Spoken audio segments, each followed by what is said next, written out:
Dah rancang ya. Daripada pelancaran tahun sudah, kemudian kita kumpulkan grup di kalangan pemikir-pemikir untuk bagaimana kita nak bawa impian ini menjadi realiti. Sehinggalah kita dapat menaikkan fasa-fasa 5 tahun sehinggalah 2040. Dan setiap fasa itu kita telah bentuk dia punya gerak kerja dia dengan inisiatif dan sebagainya, termasuklah bajet-bajet yang ada. Itu. Tapi bukanlah mudah. Kita perlukan lagi kepada di luar sana rakan-rakan yang setuju dengan agenda ini.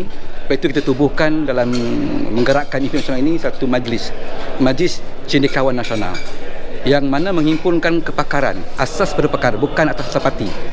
Siapa pun mereka, daripada NGO ke, daripada para akademik ke, daripada sebagainya, asas kepakaran itu kita bawa sama untuk kita dapatkan pandangan lontaran untuk mereka memberikan solusi-solusi yang bernas bagi membawa ke arah satu arah yang menjadi sebuah negara impian itu. Itu yang kita rancangkan. Dan berkaitan dengan PRU 16, memang kita pun bersedia untuk masuk dalam pilihan raya itu.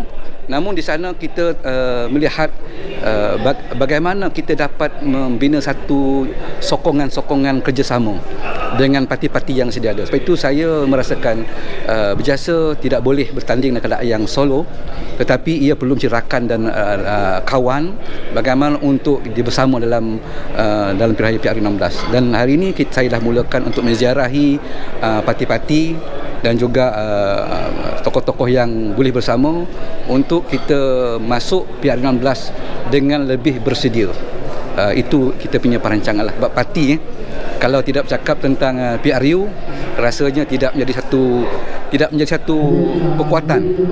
Namun kita bila bercakap tentang impian nasional dan juga menggabungkan kekuatan-kekuatan yang ada di dalam Majlis Cendekiawan itu, kita bukan target kepada PRU. Kita target kepada bagaimana untuk kita menyatukan kekuatan yang ada dari berbagai pihak dan kepakaran-kepakaran yang ada. Sebab kalau Berjasa ingin membina kepakaran itu daripada dalam, dia akan makan masa yang lama. Jadi sedangkan di luar sana cukup dah ada. Cuma Berjasa perlu mencari siapakah individu ataupun kepakaran siapa yang berpakar, kita bawa bersama. Maka sebab itu saya katakan tadi, Majlis Cendekiawan ini adalah satu tempat untuk mereka berhimpun, memberikan pandangan-pandangan dan juga solusi-solusi yang boleh kita ambil.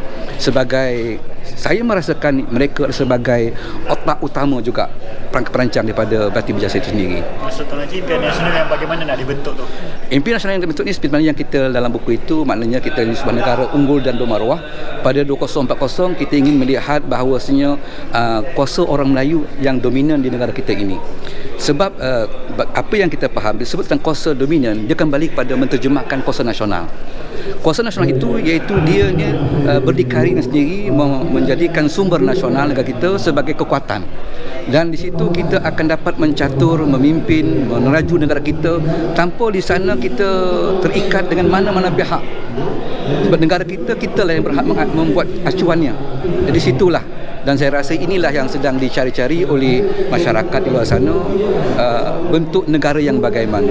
Saya merasakan kenapa kita fokus kepada kuasa Melayu yang dominan pada 2040, bukan menafikan tentang bangsa lain, tapi saya melihat apabila orang Melayu mempunyai kuasa yang dominasi, yang kuat, dia boleh bangsa lain berlindung di bawahnya untuk mengurus tadbir politik dengan aman dan sistem politik yang baik.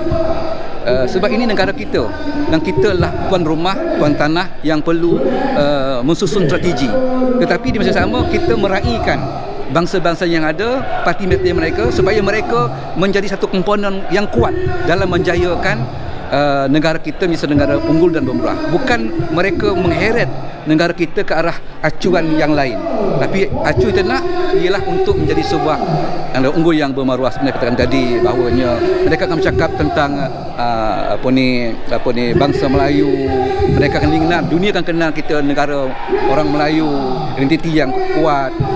Kalau sekiranya ada di luar sana pihak-pihak kuasa yang cuba memburukkan imej negara kita, mereka juga akan mempertahankan negara mereka, bukan menyokong idea itu, yang memburukkan negara kita, tapi mereka mempertahankannya. Walaupun mereka segi hakikatnya mereka bukan orang Melayu, tapi atas identiti itu mereka mempertahankannya.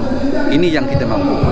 Berkenaan impian nasional tadi, saya ada dengar berkenaan Hizbul anak watan. Adakah ini adalah susulan daripada wawasan 2020 yang pernah disebut-sebut oleh Tuan Dr. Mahathir? Ya, apabila saya melihat kepada sebelum kita lihat lahirnya impian nasional, saya membaca tentang wawasan 2020. Dan itu saya rasa antara satu wawasan yang bagus, yang baik. Tetapi bila gagal, maka perlu ada satu menilai semula. Maka lahirlah iaitu dalam pelancaran utama dulu, melancang impian nasional, kita berhitung orang yang ada idea dulu. Jadi kita pun tengok balik di mana kekuatan-kekuatan yang perlu kita bina supaya hasrat wawasan 2020 itu dapat diterjemahkan dengan real pada 2040. Sebab watan dia merujuk kepada maknanya tanah air, kepada bangsa, kepada identiti yang kita nak bawa. Jadi bila maju negara itu, orang akan nampak bahawa Malaysia itu maju dengan bangsa-bangsa dia yang maju. Itu identiti yang maju. Bukannya kita maju tapi menghilangkan identiti. Dia maju menjadi satu yang diangkat ialah identiti, dan itu yang keduanya, kemajuan itu adalah maknanya yang kita nak dengan kita menilai dan menyenaraikan apakah sumber-sumber nasional. Negara kita kaya dengan sumber nasional. Saya bimbang kalau sekiranya sumber yang kaya ini, contoh sebut tadi nadir bumi yang ada 800 bilion. Kalau ini kita panggil kepakaran luar, kita tidak membina kepakaran tempatan yang saya panggil kepakaran watan. Maknanya orang tempatan, anak negara kita, watan kita membangunkannya. Maka mereka akan mengaut keuntungan negara, hasil negara kita, bawa balik. Ini yang berlaku pada British dulu. Dia kawat emas kita, biji kita keluar. Kita dapat hanya serpihan-serpihan. Kita takkan berjaya menjadikan sumber nasional itu sebagai kuasa. Jadi saya contohkan tadi seperti Saudi. Kegagalan Saudi itu satu benda yang perlu terstudy. Sepatutnya dalam keadaan dunia yang macam ini, yang bergantung kuat pada minyak, patutnya minyak itu menjadi kuasa bukan untuk Saudi, untuk keamanan negara. Tetapi sebaliknya kegagalan itulah. Begitulah saya melihat. Sepatutnya kita melihat apa kekuatan anak watan kita, membesarkan kepakaran, memahirkan kemahiran dalam negara untuk kita memproses sumber nasional. Akhirnya dia menjadi income negara dan juga dia menjadi kuasa negara. Contoh seperti kita hari ini takut bila dengar belalang di India menyerang padi. Kenapa kita takut? Sebab itu India berjaya menjadikan padi itu, beras itu kuasa nasional dia. Kalaulah India itu tidak keluarkan lagi ekspor dia, hantaran dia kepada negara Malaysia, dunia dah takut. Begitulah kita. Setiap sumber nasional itu kita akan jadikan dia sebagai kuasa nasional. Bukan hanya ketenteraan, tetapi sebenarnya muka bumi kita juga kaya dengan sumber-sumber yang boleh kita jadikan sebagai kuasa nasional yang lebih luas, yang terangkum dalam aspek dinamakan kekuatan itu sendiri. Tadi Haji sebut tadi berjasa mungkin akan bertanding dekat dalam PRU 16. Lepas tu Haji kata pentingnya untuk berjasa join parti-parti komponen ni, tapi pada masa sama juga Haji mengatakan bahawa orang Melayu ataupun parti Melayu ni menjadi dominan untuk menguasai negara. Tapi kalau Haji lihat pada senario ketika ini, nampak, maaflah saya petik parti-parti yang berbagai kaum macam PPKR menjadi pilihan. So jadi macam mana kalau macam parti Haji ni, Berjasa ni nak menarik supaya menyokong parti Berjasa ni walaupun ia nampak ultra Melayu macam apa sebagainya. Ya. Di situlah maknanya pertama sekali kita melihat bahawa pertama parti itu mesti ada agenda yang diperjuangkannya. Di masa yang sama kita meraihkan bangsa-bangsa yang ada. Saya setuju dengan Tun kata tadi, kita ini rakyat yang berbilang kaum, dan mereka ada lain-lain parti yang mereka ada.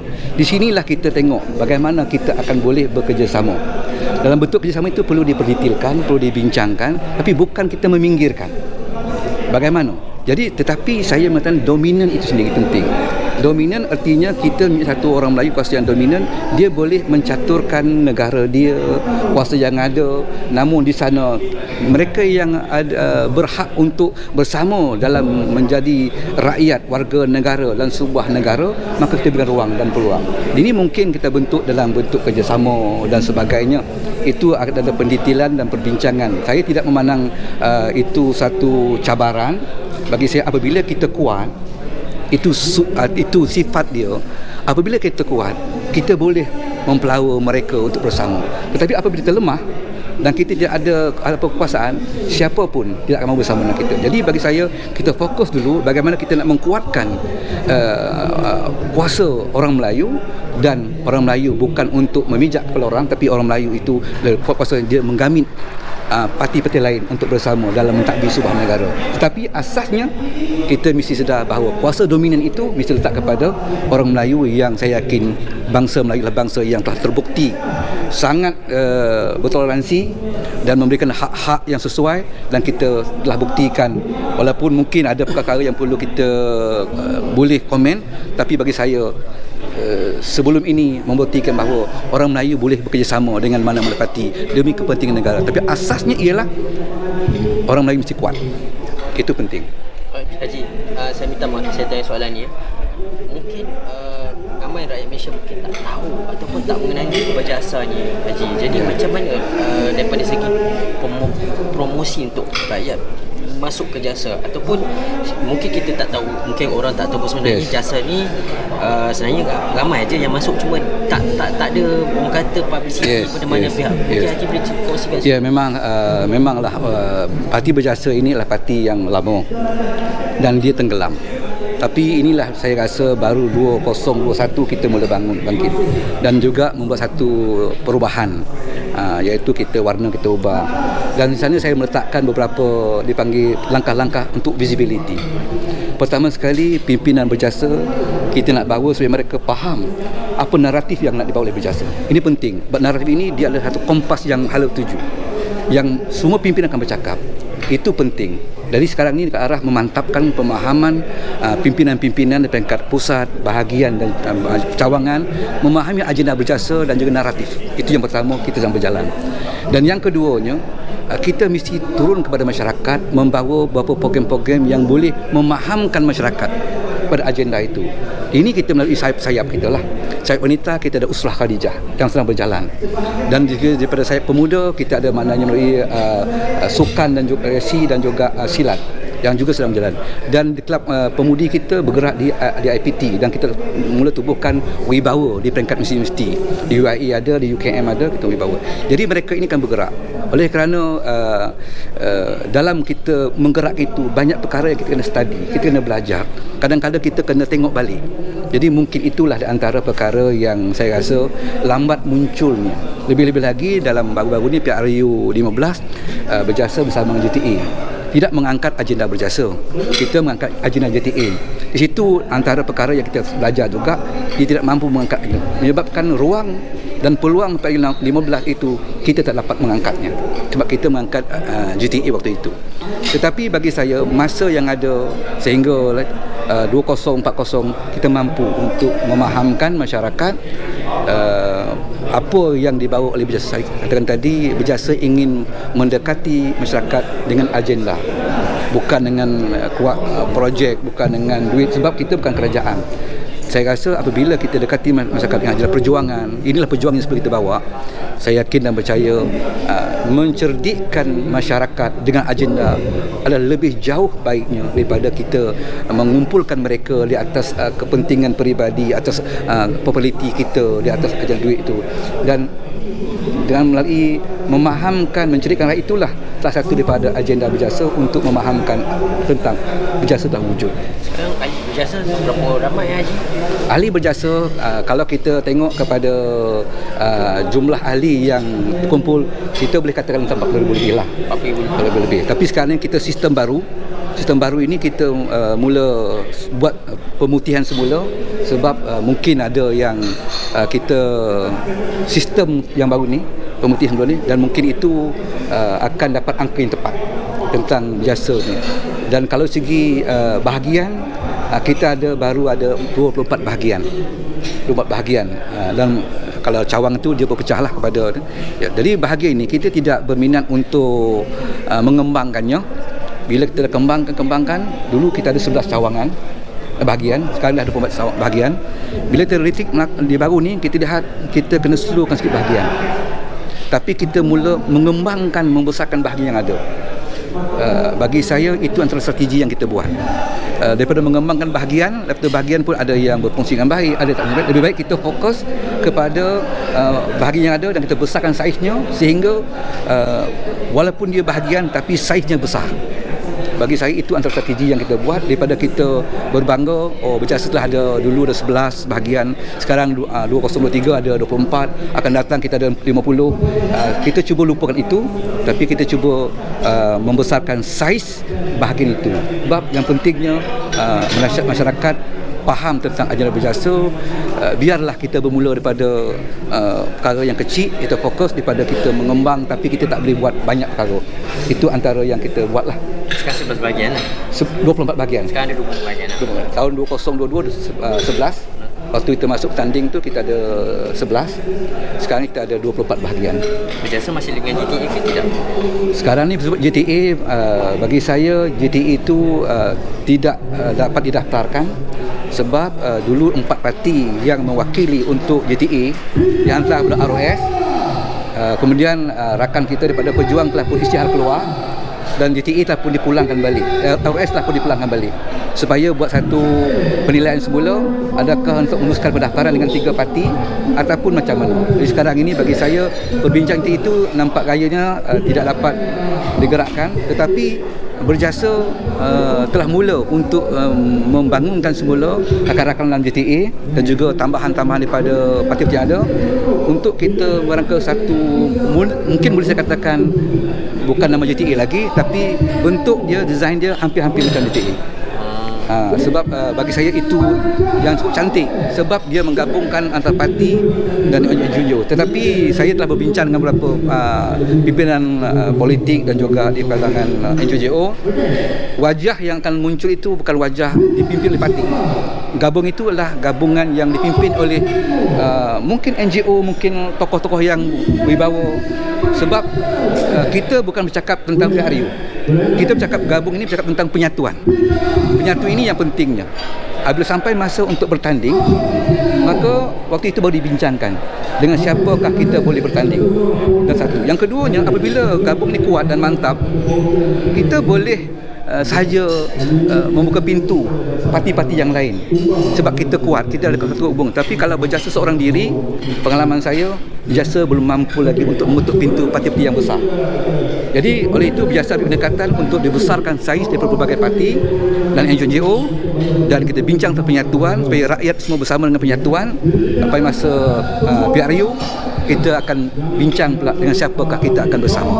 Yang pentingnya ialah bagaimana kita nak mengangkat kemenang itu supaya memastikan bahawa kuasa parlimen itu didominasi oleh mereka yang berwibawa dan juga maknanya ada identiti Melayu itu sendiri. InsyaAllah mudah-mudahan doakanlah berjaya. Berkenaan naratif yang Tuan Haji tadi sebut, UMNO dan PAS juga bawa naratif yang sama, which is orang Melayu dan juga Islam. So apa bezanya Berjasa? Yes. Naratif Berjasa. Kami senang je. Okay. Ya, apabila bercakap naratif tentang Melayu, apakah maknanya di dalam pelaksanaan sebagai sebuah kerajaan telah pun dilaksana, apakah maknanya manfaat-manfaat yang difokus untuk orang Melayu. Contoh kita ambil isu tanah. Reserve Melayu telah pun semakin menyusut. Tapi di mana bajet dalam belanjawan itu memperuntukkan untuk mengganti tanah. Walaupun dalam perlembagaan menyebut, ya, apabila diambil tanah reserve Melayu, hendaklah diganti ikut ciri-ciri dan sifat-sifatnya. Tetapi apakah ini berlaku? Tidak berlaku. Tanah diambil, dimajukan tapi tidak ganti. Sedangkan tanah itu suatu benda yang penting bagi mengimbang kuasa. Itu reserve Melayu. Jadi makna itulah. Jadi maknanya Berjasa akan membawa naratif Melayu yang akan kita buktikan dengan program-program yang kita ada, dengan tindakan yang kita ada. Dan bagi saya jawapan itu akan dapat kita munasabahkan apabila menjadi kerajaan lah. Kalau tidak orang kata itu nak otorik, ya belum dapat kerajaan, macam-macam cakap, tapi dah dapat sama je. Tapi inilah yang kami nak buktikan. Dan sebelum jadi kerajaan pun kami akan buktikan bahawa kami akan cakap tentang isu reserve Melayu, kami cakap tentang mana kepentingan orang Melayu, keamanan negara, tentang sumber nasional, itu semua akan kita jadi satu. Bang mungkin boleh tengok dalam buku kita pun. Jadi itulah dia. Jadi bagi saya biasalah sebuah parti yang baru naik dan tidak ada tempat lagi, orang kata itu hanya retorik. Tapi kami terima itu cabaran Dan bagi saya dengan pemimpin yang wibawa, dengan pemimpin baharu Malaysia, cukup yakin mereka yang berada dalam barisan pimpinan itu nanti adalah mereka yang memang ingin betul-betul merealisasikan, membuktikan bahawa ini bukan retorik tapi ini benar-benar perjuangan yang sebenar. Dan kalau sekiranya tidak berjaya, kami tahu risikonya. Mana orang kata berjasa hanya cakap saja tapi tidak apa-apa.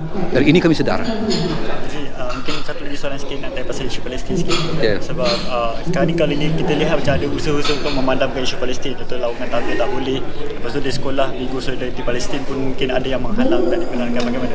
Ya, itu saya katakan tadi, minggu sudah pun saya bercakap tentang Palestin. Saya tidak faham mengapa kita tak boleh memperjuangkan Palestin dengan suara kita. Ya, tapi saya lebih minat kepada maknanya kita orang Malaysia mesti bercakap tentang masuk dalam memperjuangkan itu dalam bentuk pembebasan Palestin. Kalau sekiranya kita bercakap tentang kemanusiaan, kita hantar bantuan dan selesai, mereka yang dirawat dapat hospital, mereka yang lapar diberi makan, lepas tu kita akan senyap balik. Tetapi apabila kita bercakap tentang kita mesti bersama masuk dalam usaha pembebasan Palestin, selagi mana Palestin boleh dibebaskan, kita tetap akan berjuang bersama-sama. Inilah dia satu bentuk yang naratif kita kena ubah. Daripada naratif bantuan kemanusiaan kepada lebih jauh naratif pembebasan Palestin. Ini perlu kita cakap bersama. Dan berjasa menyedari ini perlu bukan hanya berjasa yang bawa, perlu dibawa oleh semua. Dan saya harapkan negara juga mengambil peluang ini. Tidak bolehlah maknanya kita cakap nak lakukan kalimah Allah tak boleh, maknanya sebut Netanyahu sebagai Zoni tak boleh. Jadi orang kata perkumpulan himpun itu dia tercapai objektif sebenarnya. Orang datang beramai-ramai inginkan satu impak yang besar. Dan Palestin melihat gabungan dan himpun itu satu yang bernadi, satu yang berdenyut dan mereka rasai. Tapi bila hambar dan lemah, mereka kata ini orang tafsirkan apa dia? Malaysia adalah sebuah negara Islam yang mana dipimpin oleh seorang pemimpin Islam. Tapi bagaimana dalam isu Palestin kita masih lagi segan silu untuk memperkatakan, bahkan kadang-kadang tengok negara lain pun lebih hebat lagi, menghimpun ratusan ribu daripada rakyat mereka walaupun kerajaan mereka bukanlah seperti kerajaan kita. Jadi situ saya rasa kelemahan kita, dan sehingga hari ini kita tidak buat satu kenyataan yang rasmi bahawasanya pendirian negara kita bagaimana dengan Palestin. Dan saya melihat sebenarnya isu Palestin adalah isu untuk mengambil setiap inci bumi Palestin dan melenyapkan sejarah pejuang Palestin. Itu bagi saya. Kalau kita sebut tentang dua negara dalam Palestin itu, kita setuju. Orang setuju, tapi berjasa tak setuju. Sebab dua negara ini kita tak bincang lumat macam mana pembahagiannya. Baitul Maqdis dibuat siapa? Dan sebenarnya sejarah awalnya mereka Yahudi tidak ada negara. Itu bumi Palestin. Mengapa kita nak undur setapak sehingga akhirnya mereka dapat ruang dan dapat negara, dan kita buat negara, akhirnya kita inilah keamanan. Inilah penyelesaian solusi yang terbaik. Tidak, bagi saya adalah kita masuk sehingga setiap bumi Palestin itu dibebaskan dari cengkam Yahudi. Itu penting. Terima kasih banyak Haji Naufal.